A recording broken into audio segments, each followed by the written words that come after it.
Hello, my name is Elaine Perlman, and I'm really honored to speak with you about early childhood education.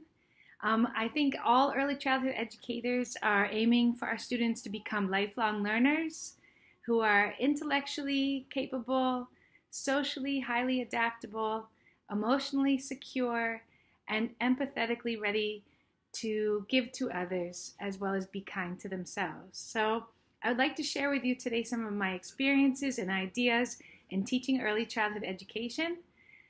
I'll just tell you a little bit about myself before I get started. I became a teacher because of my experiences volunteering in an early childhood education classroom when I was back in college. And from there, I have got my master's degree at Teachers College Columbia University in early childhood education, elementary education, and high school English, the teaching of English. And from there, I have taught every single grade except for first and 12th grade.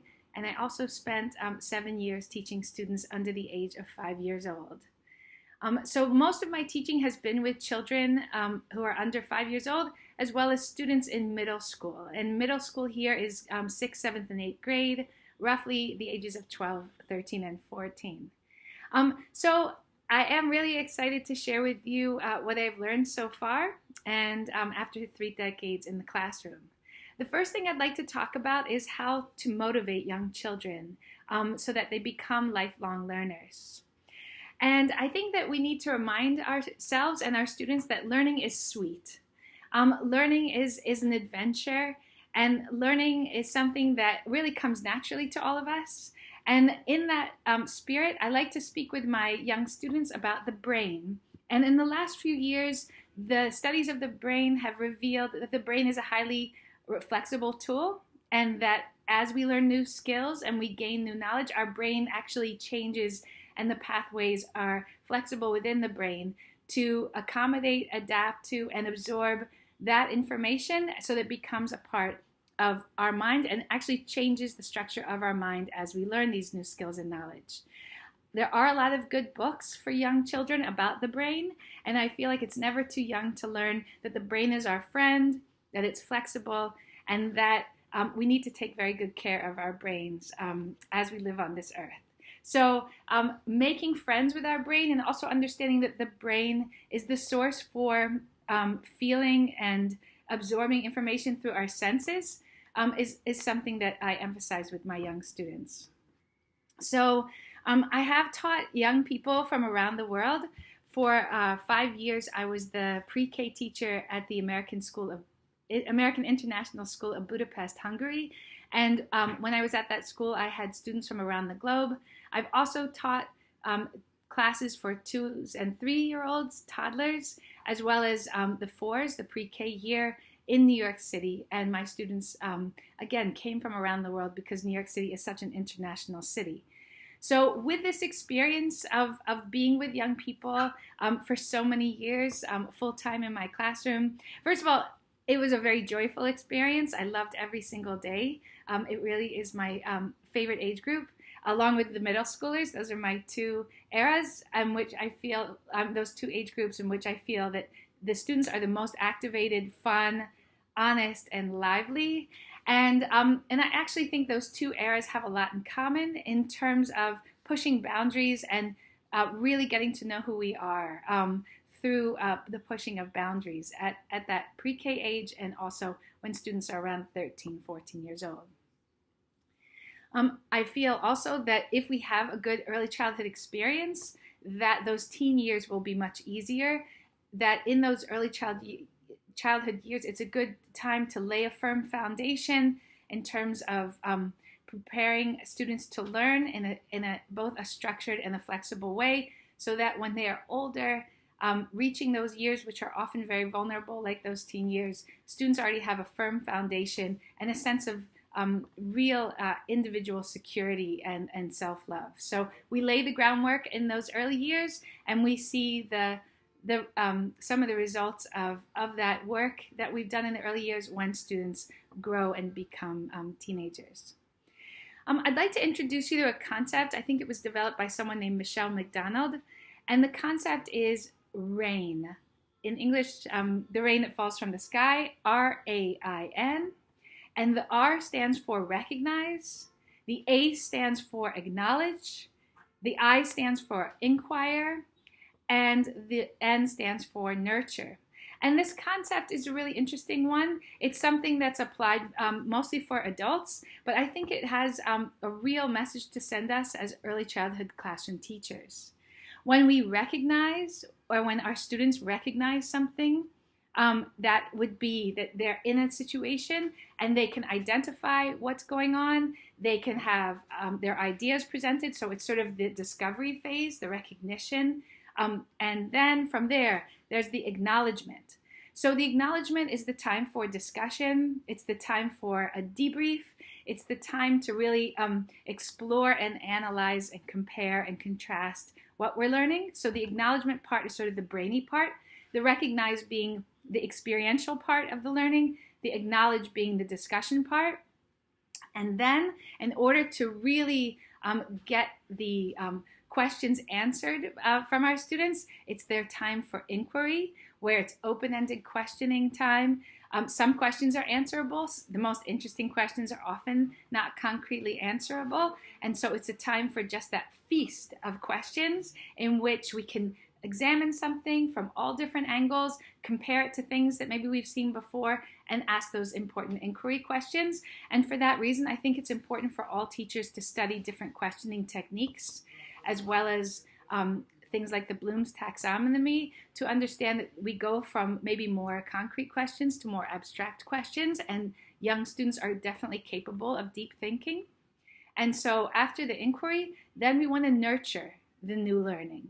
And nurturing the new learning can be through, again, discussion, through another activity that maybe extends or deepens our students' learning, or just revisiting that thought or those new ideas a couple days down the line, circle back to make sure that the memory is sticking and also the new questions are addressed. So recognize, acknowledge, inquire, and nurture, I think are very good. It's a very good system to have in our own minds about how we're going to lead learning in our own classrooms. This is actually very comparable to how I think that people develop wisdom.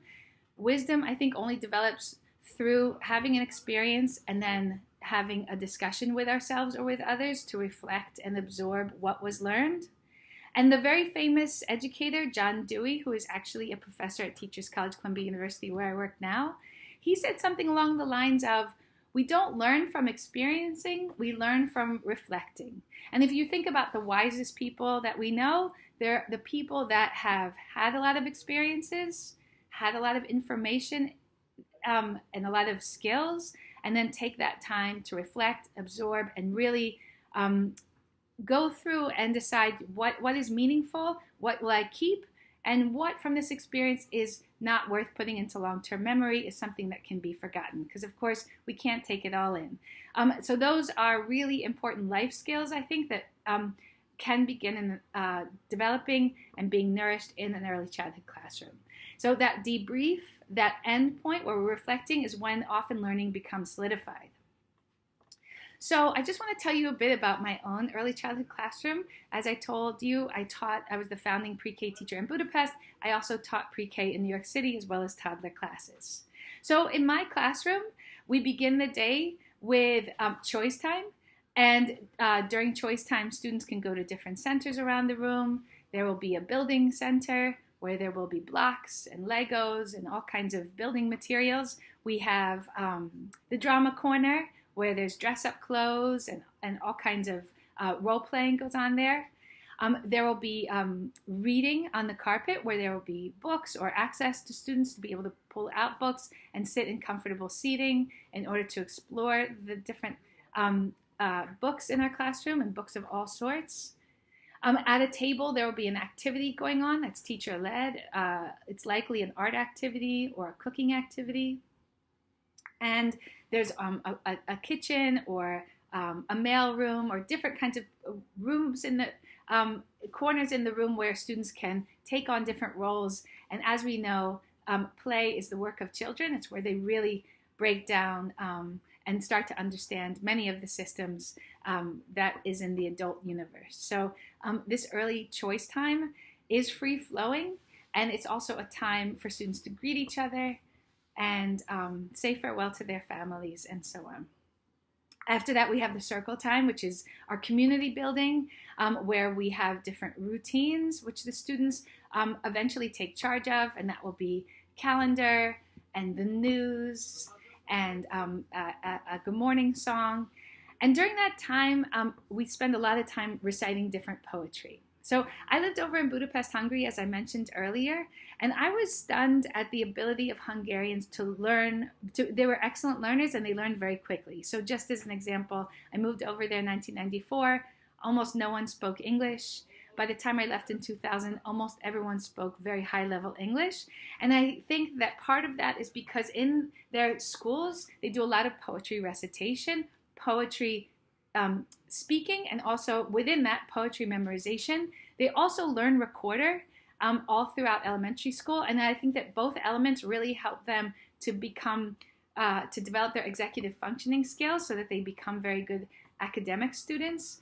And also retaining a lot of the information, which is, of course, part of being a good student, and also helps with acquiring a new language. So I do like a lot of poetry in my classroom, and my students knew just so many poems. I would just have to say the first couple words, and they would go right into them. We learned tons of songs, nursery rhymes, lots of things with hand motions complementing the songs. We told each other great jokes. That was a big part of the morning routine. And of course, it was a great time for storytelling and exploring the theme of the week. And we did change themes every week. Those themes arose. Sometimes they were ideas that the students had, an interest that they developed. Sometimes they were different topics that I wanted the students to have the opportunity to explore. I do believe that a weekly theme is a smart move in an early childhood classroom. A week is enough time to really dive deep. I like to arc all of my lessons with a story arc where there's an introduction, a middle, and an ending. And so that those 5 days in the week were enough for us to have a nice and deep level of study for each theme. On Friday, I would send home a newsletter to parents, and it always had similar features in the newsletter, so parents knew what to expect.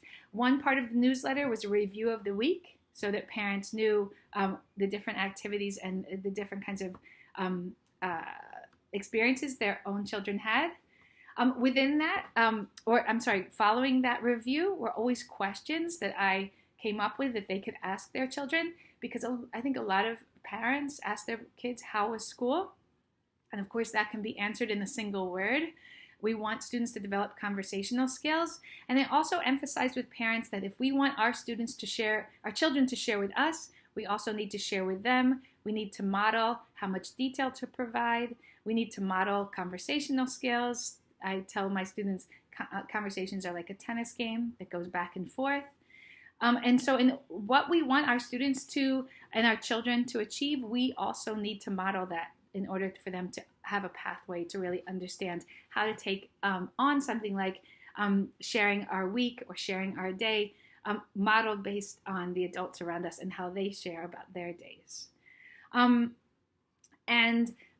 Within the newsletter, I would highlight, birthdays or special events, as well as I would let them know about the theme for the next week, and also to encourage them to get their children already talking about and thinking about that theme.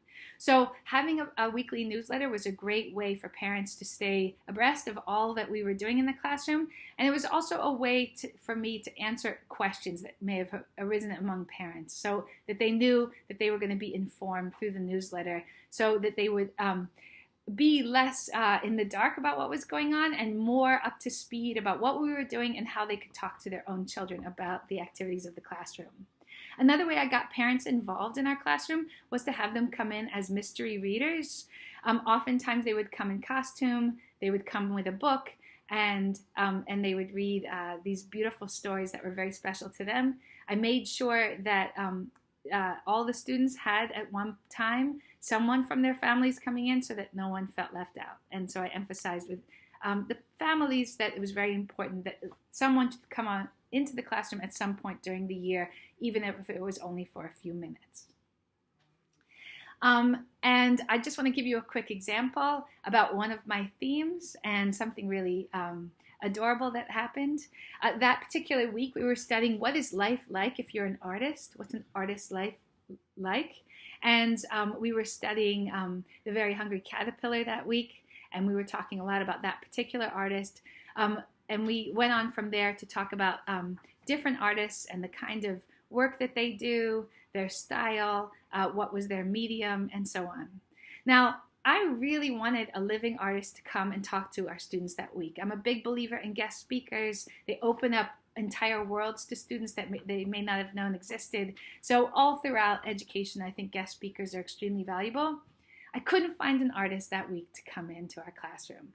So I thought to myself, well, I'll just pretend. So in front of all of my students during choice time, I walked over to the dress-up corner. I grabbed a whole pile of their own dress-up clothes in front of them.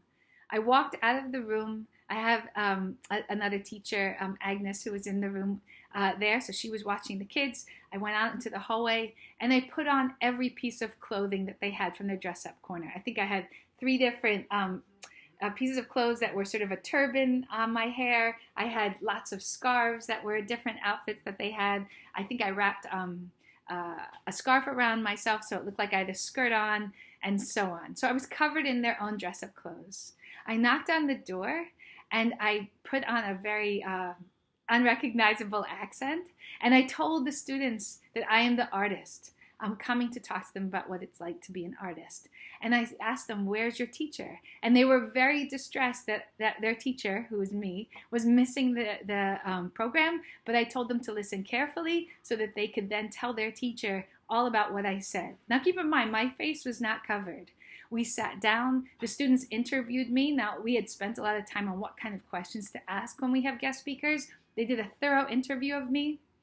I then walked out of the room, took all the clothing off, put it under my arm. Now, keep in mind, I was convinced that they knew that it was me. And I walked back in the room, and every student in the class said, "You missed it. She was here. She wanted to meet you. The artist came. The artist came."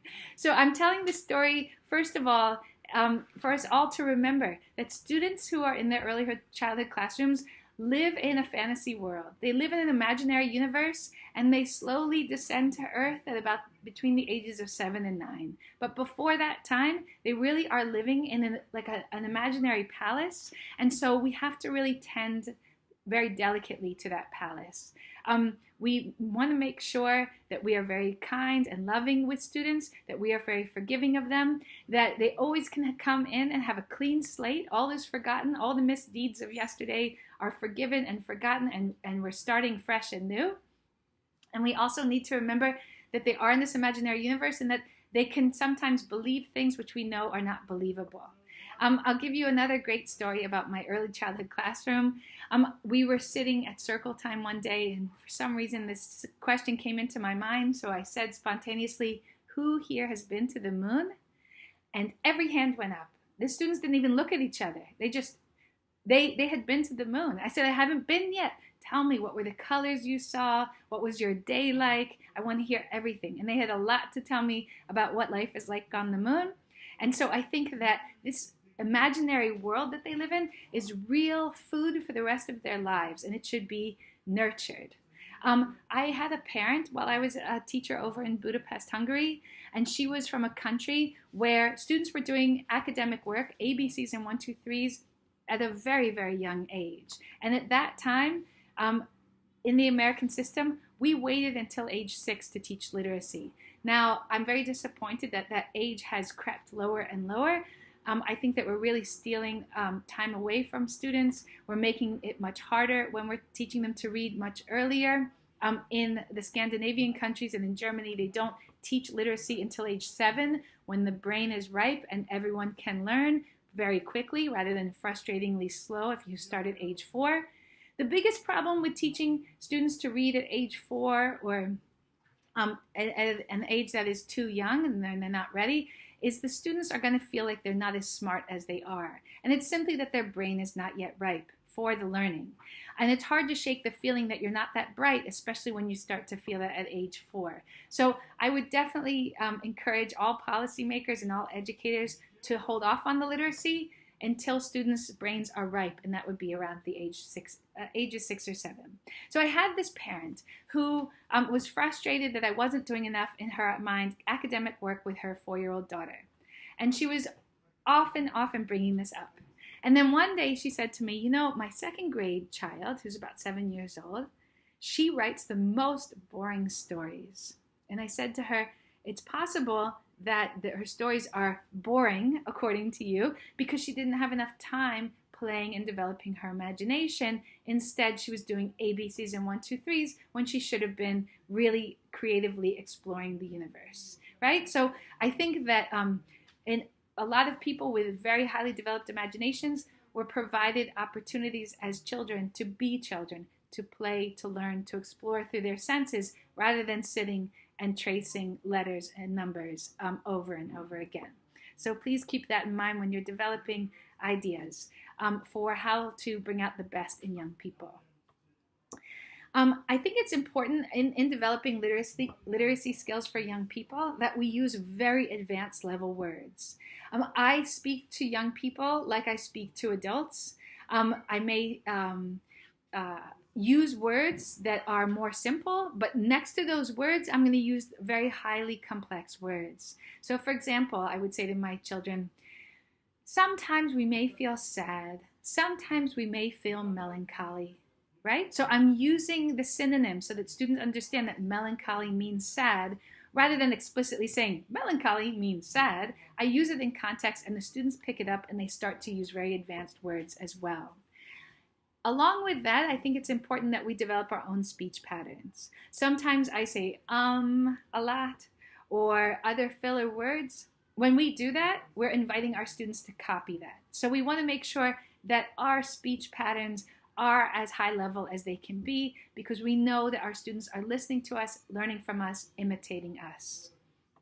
One habit, for example, that I have is that when I have multiple ideas, I number them. I'll say I have 5 ideas, idea number 1, idea number 2.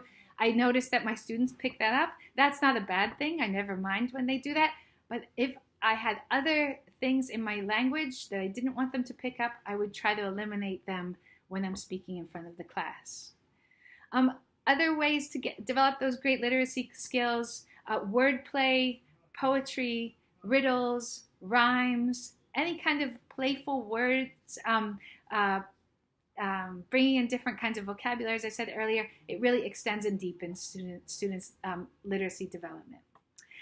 And I would, along with that, in order to develop the imagination to its highest possible level, I would try to avoid screens for young people.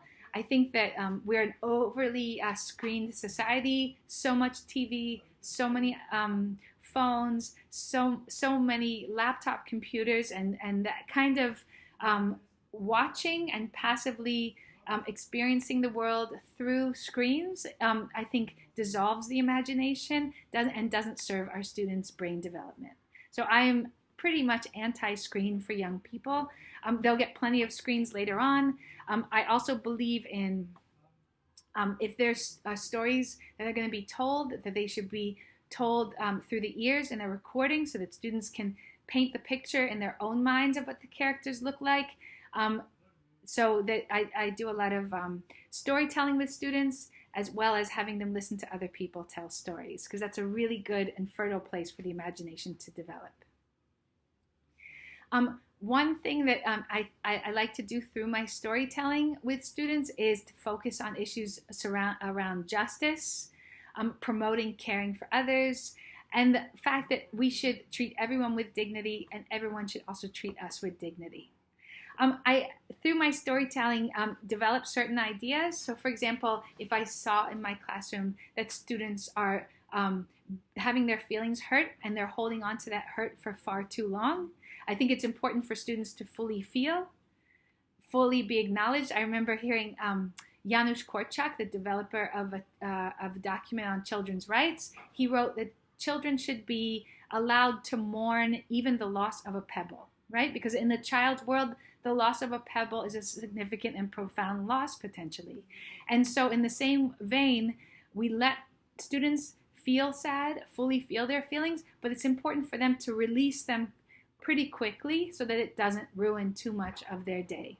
So one story I've told students is, a bus driver shouted at me and was very rude. I didn't do anything to cause it. That maybe that bus driver was having a very bad day and decided to shout at me because of the bad day. But then I asked my students, it hurt my feelings. It wasn't great, but should I let it ruin my day? And my students will all say in chorus, no, don't let it ruin your day. And so through our storytelling about our own adversity, we help our students to develop better coping skills so that they have happier and more satisfying lives.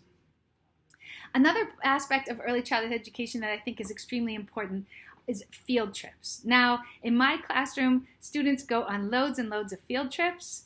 So we bring the world into the classroom by having guest speakers. We also bring our children out into the world through exploration trips. Now, the trip to the zoo is always a classic, but I think we need to do a lot of preparing for when our students go around in the world. And one of the things I ask my students to have is what I call safari eyes. So if we're on a safari, we're seeing things for the first time, we're seeing nature, we're seeing animals in their natural habitat, and our eyes are extra excited because our eyes know it's important to look out and see the wondrous world around us, to listen to the sounds, to be very, very in the moment in that seeing and that experiencing of the environment. In a similar way, I'll say to my students at times, put on your safari eyes. Take a look at this picture in this picture book. What do you see? What's the mood? What are the colors you see? What do you think the author is trying to tell us through this image? And in a similar way, if we go on a nature walk or we go on a walk around the block of the school, let's put on our safari eyes so that we can see things that no one else has usually seen, something special, right? In a similar way, I also do silent walks with my students, and it works like this. We'll walk a stretch, and I'll say, everyone, when we turn off our mouths, our brains get more activated, our ears, our eyes, our sense of smell, our sense of touch. So let's turn off our mouths for a minute or two. We'll walk down the block, and I want everyone to look at windows. What kind of window trim do you see? What are the shapes of the windows?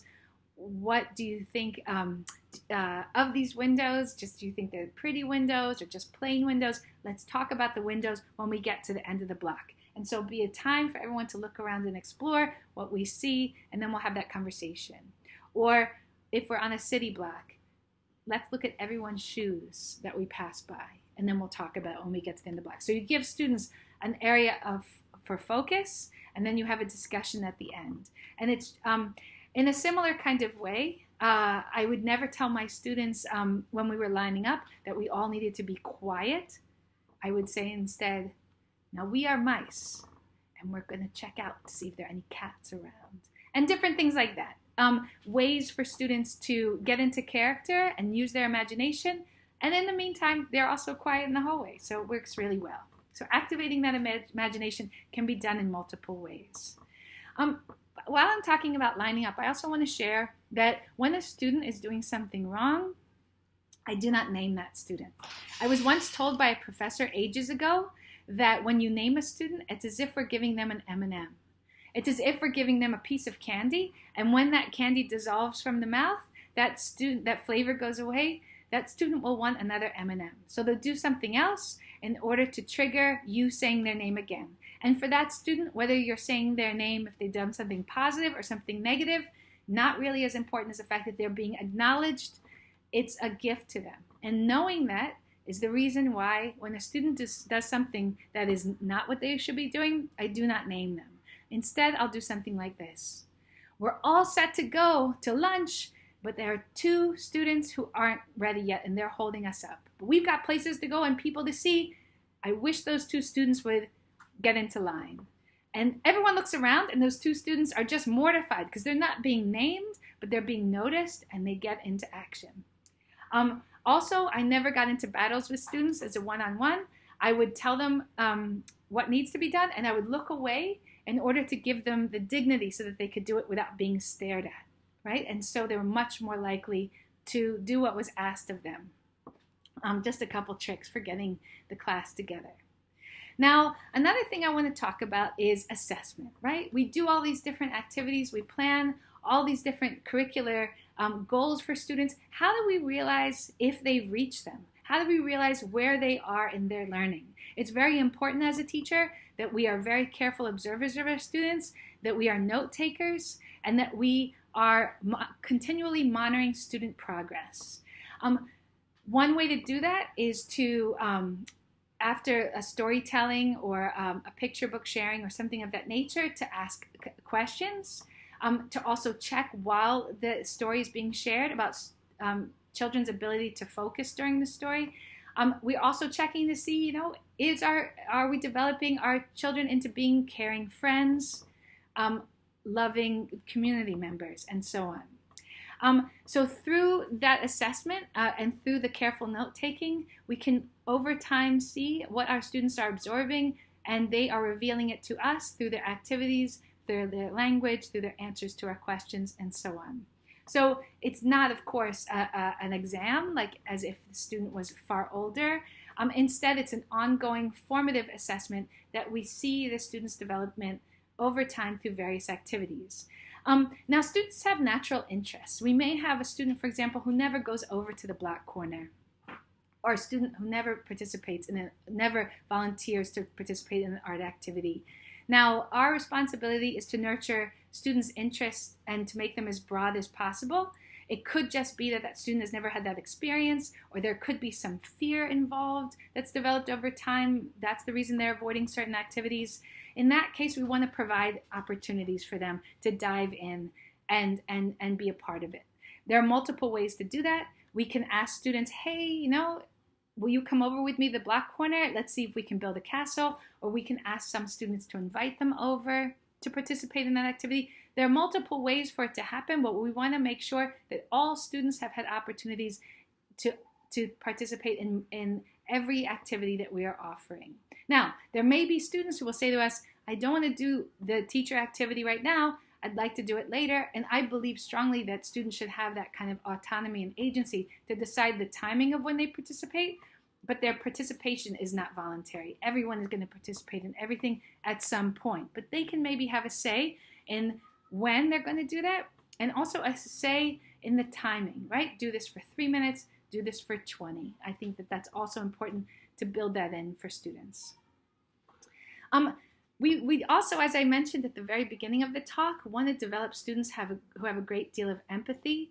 And I think that a way to do that is through storytelling. When we share about adversity that we've experienced or adversity that others have experienced, we can then reflect a little bit about how our own community interacts when people are undergoing adversity. We can ask questions like, if our friend is not having a great day, what could be our role in helping? What are different ways that we can speak with people who are having a hard time? What are different things we can do, say? What are some thoughts that we can share about how to help others have better days? As I said before, and I want to emphasize, every student in my classroom, and I hope in yours, starts every day with a clean slate.